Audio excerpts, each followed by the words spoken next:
Assalamualaikum warahmatullahi wabarakatuh.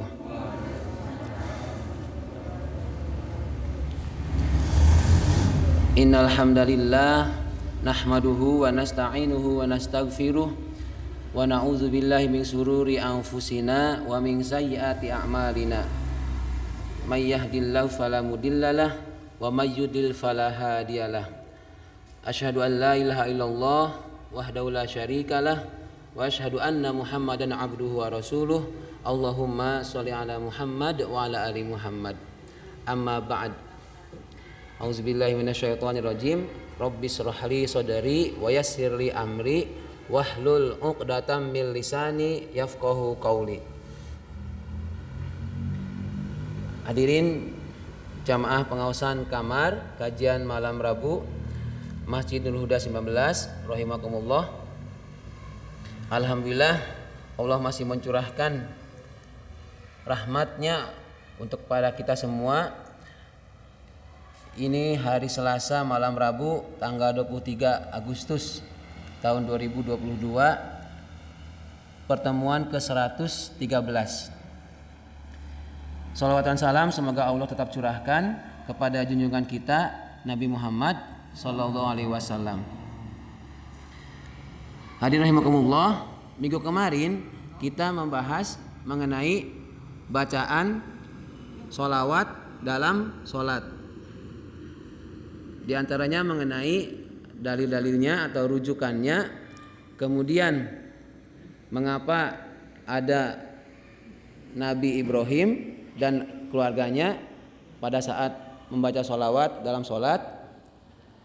Lalu ada satu yang tertinggal kemarin setelah kita membahas maknanya dari bacaan sholawat, yaitu mengenai penggunaan kata sayyidina. Kemarin kan masih belum sempat ya, nanti kita akan bahas sedikit. Kemarin juga kita bahas mengenai bacaan sholawat dalam sholat yang kita kenal, yang kita pelajari pada kajian malam Rabu di Masjid Nurul Huda 19 ini. Hanya dua, yaitu bacaan sholawatnya kalau Bapak Ibu membuka pada modul, yaitu pada halaman 11 dan halaman 12. Kemarin kan perbedaannya ada kata-kata fil alamina innaka hamidum majid. Kalau yang pertama itu langsung ke innaka hamidum majid. Di samping kemarin juga kita bahas mengenai makna-maknanya. Adapun malam hari ini kita akan melanjutkan mengenai gerakan sholat setelah masih dalam berduduk tasyahud. Jadi setelah sujud kedua pada rakaat terakhir itu kita bangkit lalu duduk. Nah, pada rakaat terakhir ya, namanya bukan tasyahud awal. Karena rakaat terakhir maka disebutnya sebagai sujud tasyahud akhir atau tahiyat akhir. Kita akan bahas mengenai duduknya, bagaimana duduknya ketika tasyahud akhir atau tahiyat akhir. Ya. Meskipun Bapak Ibu sudah melakukannya, tapi kita bahas di sini untuk apa? Untuk meyakinkan bahwa apa yang kita lakukan itu memang ada dasarnya, ada rujukannya dari Kanjeng Nabi Muhammad SAW. Insya Allah kita akan bahas mengenai duduk tasyahud akhir. Apa itu maksudnya duduk tawaru? Duduk tawaru itu seperti apa? Kemudian seperti kemarin pernah dibahas, bagaimana duduk tasyahud akhir ketika sholat yang 2 rakaat atau misalnya sholat subuh. Ya, kita akan bahas ulang supaya meyakinkan lagi bagaimana duduknya pada saat duduk tasyahud akhir dalam sholat subuh atau sholat yang 2 rakaat. Baik, tadi kan doanya dimulai dari yang Pak Uji tadi ya. Maka saya sebelum masuk ke cara duduk tasyahud akhir, kemarin saya janjikan untuk membahas sayyidina. Nah, ini agak sensitif ya, tetapi perlu saya sampaikan supaya apa? Supaya sama-sama memahami, memaklumi Jangan sampai ada perbedaan membuat di antara jamaah terus pindah masjid misalnya ya. Saya nggak mau sholat di Nur Huda 19. Kenapa? Karena imamnya nggak pakai Sayyidina misalnya ya. Atau bagaimana nggak pakai apa? Nggak pakai Bismillahnya disirkan misalnya. Nah kan kemarin sudah dibahas ya yang pakai Bismillah. Ada sholawat dalam sholat yang dibacanya seperti ini. Allahumma sholli ala Sayyidina Muhammad wa ala ali Sayyidina Muhammad. Terus ada lagi sananya, kama sholaita ala Ibrahim wa ala ali Sayyidina Ibrahim.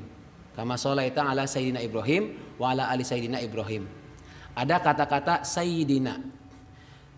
Sayyidina itu diucapkannya untuk menyebut Nabi Muhammad dan keluarganya serta Nabi Ibrahim. Ya, ada, saya sampaikan ada yang baca demikian. Di antara kita mungkin ada. Dan gak usah ngaku juga gak apa-apa ya, gak usah ngacung. Itu nanti kita akan bahas malam ini. Bagaimana mengenai Sayyidina ini? Saya mengutip yang menggunakan kata Sayyidina. Karena kan harus ilmiah juga ya. Saya merujuk kepada buku Tuntunan Salat Nahdlatul Ulama Warga Nahdiyin.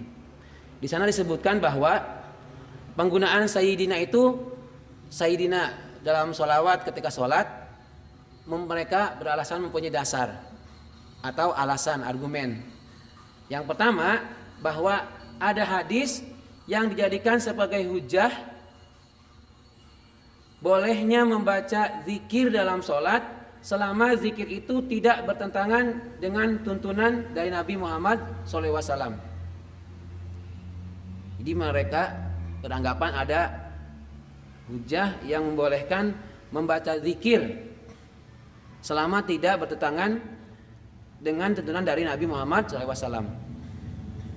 Itu yang pertama. Dan kemudian yang kedua, membaca Sayyidina bukan berarti mempertuhankan Nabi Muhammad SAW. Apa alasannya? Ini saya mengutip ya. Alasannya ini hadis riwayat dari Abu Hurairah, riwayat Muslim nomor 1784. Nanti bisa dicek ya. Diceknya di kitab Muslimnya yang tebal atau yang terjemahnya boleh, atau yang pakai Android juga, aplikasi ya di Android juga silahkan dicek. Seperti ini redaksinya. Ana sayyidu waladi Adam yaumal qiyamati wa awwalu man yanshaqqu anhul qabru wa awwalu safi'in wa al musyaffa'. Saya itu nama Nabi Muhammad. Saya sayyidu, penghulunya, tuannya, pemimpinnya, waladil Adam, keturunan Adam. Yaumal qiyamah, pada hari kiamat, wa awwalu man yanshaqqu anhu, yaitu pada hari itu yang pertama kali akan dibangkitkan dari kubur. Wa awwalu syafi' wa awwalu musyaffa', yang pertama kali memberi syafaat dan yang pertama kali berhak memberi syafaat. Di dalam hadis ini ada kata-kata dari riwayat Muslim, ana sayyidu. Nabi Muhammad menyebutkan bahwa saya itu adalah penghulunya keturunan Adam. Ini menurut dalam buku Tuntunan Salat NU. Mereka menggunakan Sayyidina itu dari situ. Karena Nabi Muhammad sendiri menggunakan kata Sayyid. Lalu yang ketiga alasannya itu menambahkan kata-kata Sayyidina di depan Nabi Muhammad SAW dan Nabi Ibrahim itu sebagai bentuk penghormatan kepada beliau. Jadi bentuk penghormatan, takzimnya, memuliakan Nabi Muhammad dan Nabi Ibrahim itu menggunakan kata Sayyidina. Allahumma sholli ala Sayyidina Muhammad kama sholaita ala Sayyidina Ibrahim. Jadi ada kata-kata Sayyidina untuk Nabi Muhammad dan Nabi Ibrahim. Itulah alasannya. Kemudian ditegaskan lagi menurut Syekh Nawawi Al-Bantani ini, ulama Nusantara berarti ya, mengutip beberapa pendapat ulama yang menyebutkan wal akmalu ayati bilafti siyadah li'anna fihi sulukal adab, dan yang utama-utamanya lapad dengan lapad sayyidina, sayyidah, karena di dalamnya itu adalah bentuk sulukul adab, sebagai bentuk penghormatan, sulukul adab. Ini tegaskan, bukan hadis, tapi ini adalah pendapat ulama di dalam kitab Kasyifatus Saja. Lalu bagaimana orang yang kurang setuju atau tidak sependapat dengan menggunakan kata sayyidina? Bukan mengkanter ya, tapi ini kan berbeda pendapat. Jadi kalau tadi itu alasannya mengapa menggunakan sayyidina, diantaranya adalah bentuk penghormatan kepada Nabi Muhammad. Disebutkan ya. Lalu disebutkan juga alasannya Nabi Muhammad sendiri, Nabi Muhammad SAW itu menyebutkan dirinya Sayyid. Nah, itu ya alasannya. Lalu bagi orang yang tidak menggunakan kata Sayyidina, punya pendapat. Apa pendapatnya? Berarti mengkanter, membantah gitu ya pendapatnya yang dari dua tadi itu. Kenapa? Mengenai ana sayyidu waladil Adam itu tidak ada hubungannya dengan bacaan sholat. Menggunakan kata sayyid itu tidak ada hubungannya dalam sholat. Kenapa? Karena kalau kata Nabi, kalau kalian ingin sholat itu kama ra'aitumuni usolli, sebagaimana kalian melihat aku sholat. Nah, kita kan nggak tahu, karena sudah berapa abad jaraknya dengan wafatnya Nabi Muhammad. Tetapi melihat bagaimana sholatnya Nabi itu lewat hadis. Dan dari kitab-kitab fikih awal, bahkan Imam Syafi'i sendiri itu dalam bacaan sholatnya tidak menyebutkan kata sayyidina. Baik untuk Nabi Muhammad SAW maupun Nabi Ibrahim ketika sholat. Jadi kalau ada yang berbeda pendapat, saya nggak menggunakan sayyidina. Kenapa? Karena Nabi Muhammad SAW sendiri tidak pernah mengajarkan bacaan Allahumma sholli ala sayyidina Muhammad dalam sholatnya. Ya. Terus bagaimana dong saya membaca sayyidina? Saya tidak mengajak Bapak Ibu untuk berubah atau bagaimana. Saya menyampaikan ini pendapatnya yang menggunakan sayyidina dan yang tidak. Bagaimana dengan Pak Uud? Saya tidak menggunakan kata sayyidina dalam sholat. Bacaan sholawat saya ketika sholat tidak menggunakan kata sayyidina. Baik untuk Nabi untuk Nabi Muhammad SAW maupun untuk Nabi Ibrahim. Jadi bagaimana? Seperti yang di sini dibaca, yang saya tuliskan dalam modul ini, tidak ada kata-kata sayyidina. Allahumma sholli ala Muhammad wa ala ali Muhammad. Terus kemudian yang bedanya nanti, kalau yang lainnya itu kan yang saya baca itu innaka hamidum majid. Kalau yang kedua itu ada fil alamina innaka hamidum majid. Itu. Jadi bagaimana sekarang? Silahkan Bapak Ibu mau mengikuti ulama atau yang mengikuti yang ditiru oleh ulama. Ini dalam Nasruddin Al-Albani disebutkan, tidak adanya tambahan kata sayyidina dalam sholawat Nabi ketika sholat adalah karena mengikuti perintah beliau. Maksudnya beliau itu Nabi Muhammad SAW sendiri. Inilah jalan yang benar yang harus diikuti dan dipegang teguh sebagai bukti kebenaran seseorang itu mencintai Nabi Muhammad SAW. Ini merujuk kepada surat Ali Imran ayat 31. A'udzubillahi minasyaitonirrajim. Qul in kuntum tuhibbunallah fattabi'uni yuhibbukumullahu wa yaghfir lakum dzunubakum. Jika kalian semua itu cinta kepada Allah, maka ikutilah aku. Makanya ikutilah Nabi Muhammad. Yuhibbukumullahu, maka Allah akan mencintai kalian. Wa yaghfir lakum dzunubakum, dan Allah itu akan mengampuni dosa-dosa kalian. Ini dalam sholat. Sholat itu bacaannya, gerakannya itu sudah SOP-nya itu sudah saklek, enggak bisa diubah-ubah. Tidak bisa karena sholatnya di Gelondong dengan sholatnya yang di Kota Gede itu berbeda. Nggak bisa. Kalau di Gelondong gini, kalau di Kota Gede begini, misalnya di Kuningan begini, nggak bisa. Gerakannya sama. Adapun perbedaan ikhtilaf, misalnya ada yang Allahu Akbar, ada yang di dada, ada yang diluruskan, itu kan kemarin juga saya sampaikan ada dasar-dasarnya. Tetapi bukan berarti menambah atau menghilangkan dari gerakan bacaan sholat yang pernah diajarkan atau dicontohkan Rasulullah SAW. Jadi saya berpendapat bagi yang menggunakan Sayyidina, tadi saya sampaikan alasannya, itu bukan dari Nabi Muhammad SAW, tapi dari pendapatnya ulama. Ulama Imam Syafi'i sendiri itu tidak menggunakan Sayyidina dalam bacaan sholat. Jadi beberapa generasi setelah Imam Syafi'i baru ada yang menggunakan Sayyidina sebagai bentuk penghormatan. Padahal Nabi kan tidak usah dibuat, tidak memberikan contohnya. Bagaimana kalau membaca sholawatnya di luar sholat menggunakan Sayyidina, boleh enggak? Silahkan.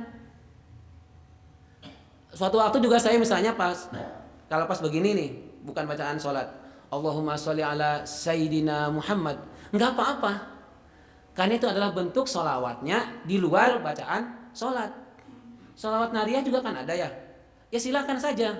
Tapi kalau mau benar-benar mengikuti sholawatnya, salawat untuk Nabi yang sesuai dengan ajaran Nabi, Allahumma sholli ala Muhammad wa ali Muhammad, itu sudah cukup. Singkat, ringkas, tetapi lebih bermakna, lebih benar, lebih betul bacaannya dibandingkan bacaan sholawat panjang malah ngalor ngidul dan gak hafal. Lebih ringkas, Allahumma sholli ala Muhammad wa ala ali Muhammad atau wa ala ali Muhammad. Gitu ya. Ini mengenai bacaan Sayyidina. Silahkan selanjutnya Bapak Ibu mau tetap menggunakan dalam sholatnya Allahumma sholli ala Sayyidina Muhammad atau tidak, itu adalah hak ya Bapak Ibu sendiri yang menentukan. Saya menyampaikan apa yang saya pahami. Mudah-mudahan ini kalaupun salah itu adalah semata-mata kesalahan saya. Bisa bertanya kepada yang lain mengenai bacaan sholawat menggunakan kata Sayyidina dalam sholat. Ini mohon maaf suara saya kan jadi menghilang begini ya. Ya. Sekarang materi yang malam hari ini yaitu bagaimana cara duduk tasyahud akhir. Nah, saya napas dulu ya. Ya dari tadi siang ini suaranya sudah mulai agak bindeng ya. Ternyata sampai sore dikasih jahe tetap aja masih ya. Padahal habis ini masih lari ke Kota Gede. Habis Isya insya Allah. Bagaimana cara duduk tasyahud akhir? Ini Bapak Ibu gerakan duduk tasyahud akhir, Bapak Ibu sudah paham, sudah mempraktekannya. Kemarin pas tasyahud awal sudah dipraktekkan oleh saya dan anak saya itu. Sekarang kita ngaji sebagaimana materi-materi yang lainnya, ada dasarnya, ada rujukannya. Kemudian itu akan menjadi introspeksi kita, evaluasi kita. Jangan-jangan duduk tasyahud kita itu, tasyahud akhir kita itu enggak sesuai atau enggak benar, tidak dicontohkan Nabi Muhammad SAW. Nanti saya menyampaikan ini dalam catatan ya, dalam keadaan sehat, dalam keadaan normal. Artinya gerakan kakinya itu tidak dalam keadaan sakit apanya gitu ya. Karena kalau dalam keadaan sakit kan bagaimana caranya itu duduk tasyahud akhir tidak sempurna pun tidak apa-apa. Semampu dia. Mungkin ada bokongnya ada diangkat, mungkin tangannya bertopang ke sini misalnya ya. Itu dalam keadaan tertentu atau dalam keadaan sakit. Uzur ya, kalau bahasa fikihnya itu adalah uzur. Bagaimana caranya duduk tasyahud akhir? Ini secara lisan dulu. Setelah sujud kedua di rakaat terakhir, maka duduk tawarruk. Yaitu apa? Meletakkan, bokongnya itu pantat di lantai. Harus disentuhkan. Kemudian kaki kiri dimasukkan di bawah kaki kanan. Kaki kanannya diluruskan ke belakang. Jari-jarinya ditegakkan menghadap kiblat.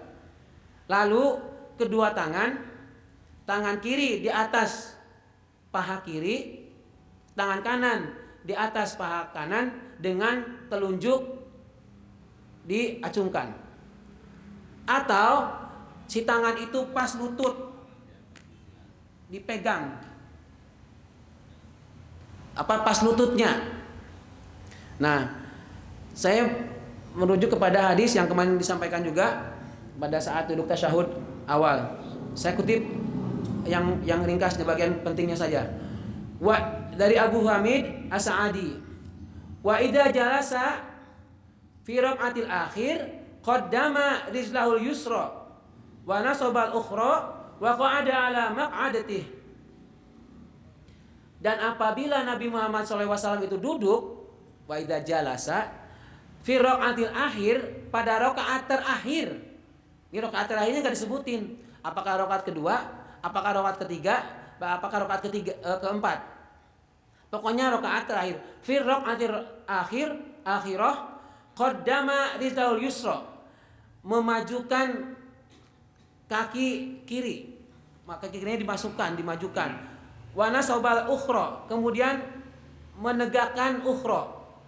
Maksudnya menegakkan kaki kanan kan yang lainnya, berarti kalau masanya kiri kan kanan.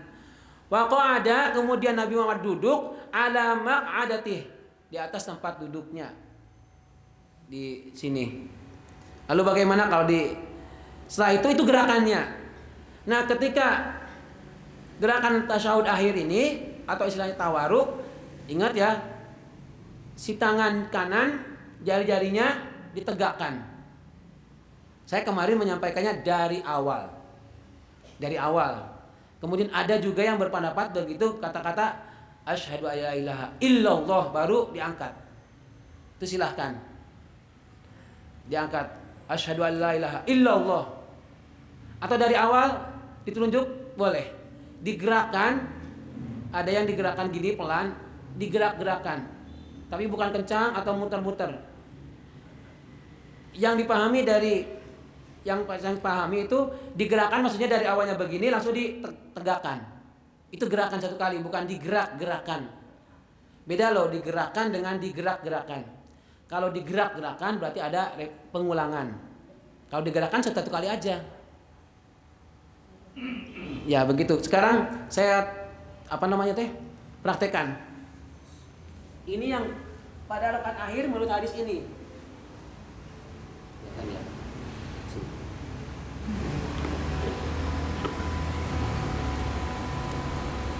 Kalau ini tasyahud awal, kalau tasyahud akhir, si kaki kiri ini qaddama dimasukkan. Kemudian kaki yang lainnya, maksudnya yang kaki kanan ditegakkan. Jari-jarinya ditekuk, kemudian menghadap ke arah kiblat. Ini. Kaki kanan, jari-jarinya ditekuk. Lalu tangan kiri di atas paha kiri atau dipegang lututnya. Lutut yang kiri jangan silang ya. Yang di atas kiri, yang kanan di atas paha kanan dengan jari telunjuk diangkat, diacungkan. Ini adegan menghadap laki perempuan sama, Pak. Laki-laki perempuan sama. Tasyahud akhir. Satu yang pahanya tangan di atas paha, ada juga yang memegang lutut, dipegang, seolah-olah mencengkram si lutut ini dipegang. Kemudian kalau yang kanan, telunjuknya itu ditegakkan. Ini dipastikan jari-jarinya ditekuk. Ini pantatnya itu bukan di atas kaki kiri, tapi di lantai. Kalau kita di lantai, kalau Nabi Muhammad kan waktu di tanah, di pasir, bukan di atas lutut gini, ya, bukan. Tapi ini ada juga yang berpendapat ketika sudah dan tunjuk begini, pandangan mata tidak lagi ke sini, tetapi dibatasi sampai batas telunjuk. Jadi mengikuti telunjuknya itu, matanya itu mengikuti sini. Ini area batas akhir mata. Ya. Tetapi ada juga yang berpendapat pandangan ke arah tempat sujud. Kemarin sudah sampaikan ya pas salat awal. Yang jelas yang dilarang itu adalah mendongak, begini atau telengok. Termasuk hal yang diharamkan adalah menengokkan kepala bukan saatnya salam. Enggak boleh ya. Itu ya. Ini saya adegan ke sini sekarang menghadap ke selatan. Tangan paha di atas paha ini, tangan kiri, tangan kanan di atas paha kanan dengan telunjuknya, lalu si jari tengah dengan jempol dipertemukan sehingga membentuk bulatan. Ada yang menyebut angka 59 atau bagaimana, tapi dalam hadisnya itu jari tengah dengan jempol disentuhkan. Ada yang begini, ada yang begini. Ininya tuh ada yang ujungnya aja sehingga angka 0, ada yang begini, jempol dengan jari tengahnya disatukan, dipertemukan. Iya. Mengenai cara duduk tasyahud akhir. Nah, sudah ini selesai. Itu mengenai cara duduk tasyahud akhir secara umum, merujuk kepada hadis dari riwayat Bukhari Abu Hamid As-Sa'adi. Nanti disilahkan kalau yang di Muhammadiyah itu di himpunan putusan tarjih menggunakan hadis ini. Pada rakaat terakhir duduknya tawaruk. Istilahnya duduk tawaruk itu tadi. Kalau duduk yang tasyahud awal ada yang menyebutnya dengan istilah apa? Iftiros. Karena didudukin ini ya, si kaki kirinya kita dudukin, dihamparkan. Nah, itu cara duduknya. Ketika duduk itu ada tangan telunjuk sudah, kemudian mulutnya itu membaca bacaan tahiyat. At-tahiyatulillah atau at-tahiyatul mubarakatus sampai bacaan sholawat, kemudian bacaan doa sesuai pilihan.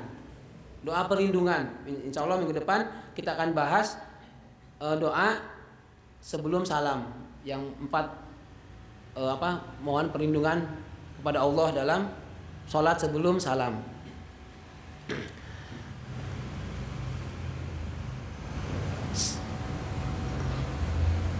Kenapa? Iya, boleh bertanya dulu. Kalau sholat yang 2 rakaat. Nggih, bagaimana tahiyat tasyahud akhir ya? Nggih. Nggih. Ya. Saya izin minum ya.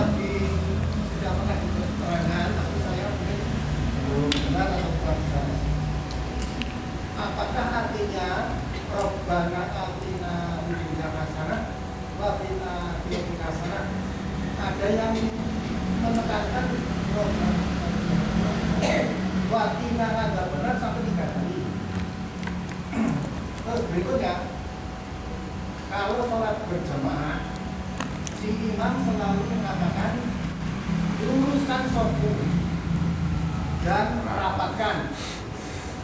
Pertanyaannya, yang dikatakan lurus itu kan tumitnya satu sama yang lain lurus. Berikutnya yang dikatakan rapat itu kaki antara satu orang dan orang lain atau Undang. satu orang dan orang lain. Nggih. Kalau saya pernah diajarkan mulai dari SD Muhammadiyah, itu yang dirapatkan itu kok siku. Terima kasih Pak. Nggih. Lanjut Pak. Ya. Sehubungan ini masih ini awam tentang persolatan, mungkin ada yang sholat itu sudah ditentukan gerakannya, tapi sering ada jamaah yang misalnya sholat jalan menutup depannya. Itu ada salah satu orang yang sholat tanpa rumahku gitu misalnya. Terus ada lagi gerakan sudah ditentukan, terus ini sholat sudah rapi gini, tapi ada jamaah yang ke belakang. Lalu kalau misalnya sujud itu kadang-kadang persis kena bokongnya. Terus nanti setelah saya rukuk juga kena kakinya itu. Itu sampai beberapa kali. Siang tadi Pak, saya itu di belakangnya. Terus setelah saya berdiri, saya sini saya ginikan. Itu batal apa enggak saya? Terima kasih. Oke. Baik. Saya ucapkan terima kasih ya. Lebih 51, berarti ada 10 menit, 9 menit ya. Saya bahas dulu yang dari Pak Sudir mengenai bagaimana duduk tasyahud akhir pada sholat subuh atau sholat yang 2 rakaat. Saya berpendapat mengikuti dari pendapatnya Ibnu Hajar dalam kitab Fathul Bari ya. Apa mengenai ini? Ibnu Hajar dalam kitab Fathul Bari itu kitabnya tebal, syarahnya atau penjelas dari hadis-hadis Bukhari. Ibnu Hajar Al-Asqalani itu. Di sana itu menyebutkan bahwa hadis yang tadi saya baca Abu Hamid As-Sa'adi itulah hadis yang digunakan paling kuat bagaimana tasyahud akhirnya sholat subuh atau sholat yang 2 rakaat. Duduknya tawaru. Seperti yang tadi saya praktekkan. Lalu adapun yang berpendapat ketika sholat subuh atau yang sholat 2 rakaat dengan iftiros, saya bacakan hadisnya. Artinya boleh. Rakaat terakhir sholat subuh atau 2 rakaat begini. Rakaat terakhir ini. Bahas rakaat terakhir gini, tasyahud akhir. Assalamualaikum. Assalamualaikum. Duduknya itu bukan yang tadi saya praktekkan. Ini gini. Ini boleh. Sekarang saya bacakan hadisnya. Nah biar fair ya. Kok ada orang sholat 2 rakaat kok malah iftiros. Ki aneh-aneh. Nah, bukan aneh-aneh. Jangan aja yang belum tahu ya. Begini. Saya juga ini berarti materi yang dulu ini ya. Materi yang pas tasyahud awal. Dalil mengenai tasyahud akhirnya seperti tasyahud awal, yaitu dengan duduk iftiros. Pendapatnya dari Abu Hanifah. Riwayatnya dari Aisyah ini, istri Nabi Muhammad SAW sendiri yang menceritakan. Apa katanya? Kata beliau, wa kana yaqulu fi kulli rak'ataini tahiyata wa kana yafrishu rizlahul yusra wa yansibu rizlahul yumna. Ini kata Nabi, kata Aisyah, Nabi itu dalam setiap rakaatnya membaca tahiyat. Maksudnya bab tahiyat ya. Wa kana yafrishu rizal yusra. Dia tadi menghamparkan kaki yang kiri. Tadi yang didudukin itu loh. Iftiros. Yafrishu. Wa yansibu rizal yumna. Kemudian menegakkan yang kaki kanannya. Ini adalah hadis yang menjelaskan mengapa pada rakaat terakhir baik 2 rakaat atau pokoknya yang lain, yang 3 rakaat pun atau yang 4 rakaat pun, rakaat terakhirnya, tasyahud akhirnya, tahiyat akhirnya selalu seperti iftiros. Jadi boleh. Kalau di sini mungkin nggak umum. Kalau yang rakaat terakhir mesti duduk tawaru.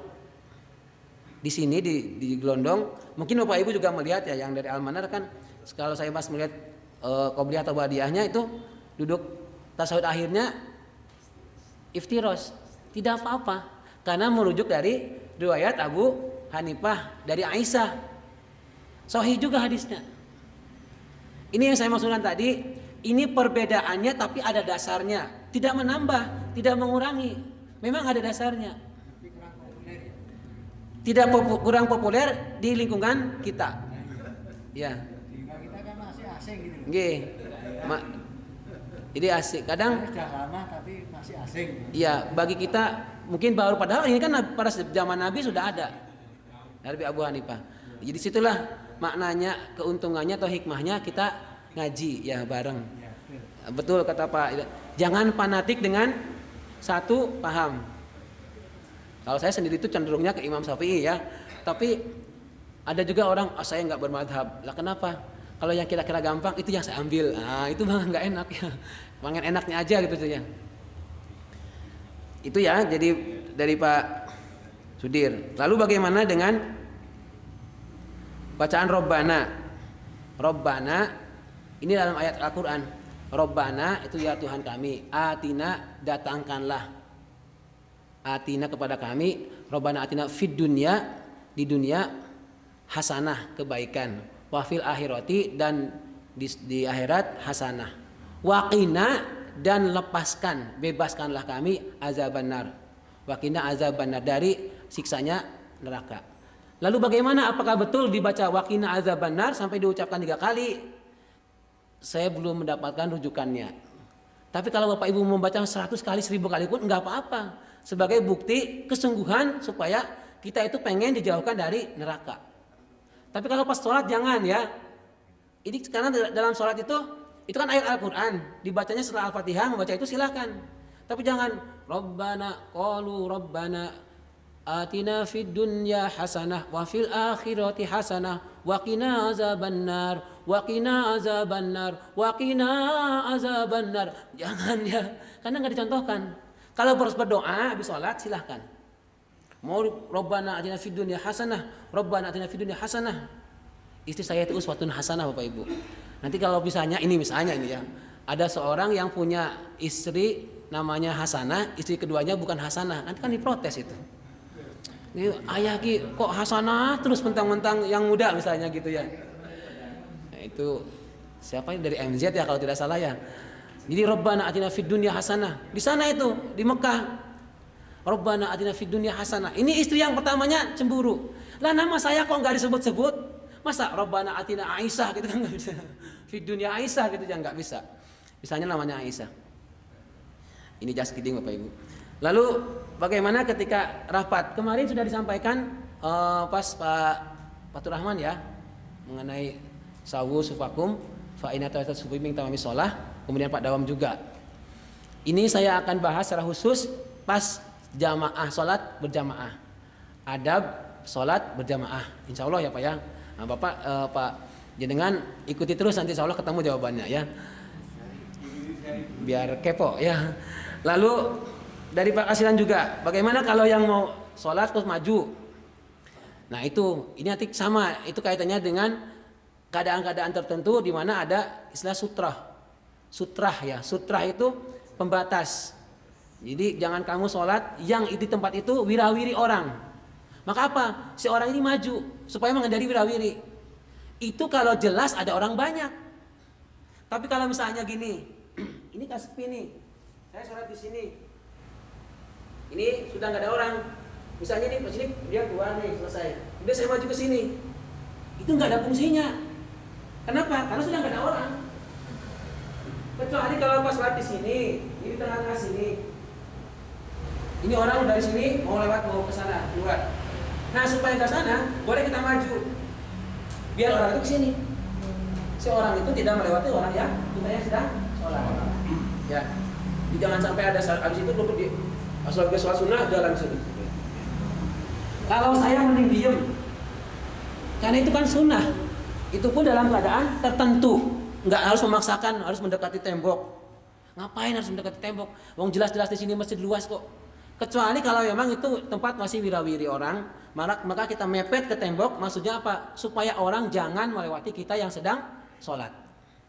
Itu termasuk adab sholat, diantaranya adab-adab sholat ya. Secara umum, nanti kan ada banyak kasus itu. Nanti setelah pas sholatan gerakan dan bacaan sholat selesai, baru kita akan ke sholat berjamaah. Nanti ada di sana itu syarat-syarat jadi imam, hak-hak kewajibannya makmum, mengingatkan imam itu juga kan kasus ya. Tidak dalam bacaan gerakan sholat di sini, ya. Saya kira itu. Ini soal saya habis nih, pemirsa. Saya mohon maaf ini. Kita akhiri saja ya. Besok lagi kita akan sambung. Mari kita akhiri dengan bersama-sama baca doa kafaratul majlis. A'udzu billahi minasyaitonir rajim. Bismillahirrahmanirrahim. Subhanakallahumma wa bihamdika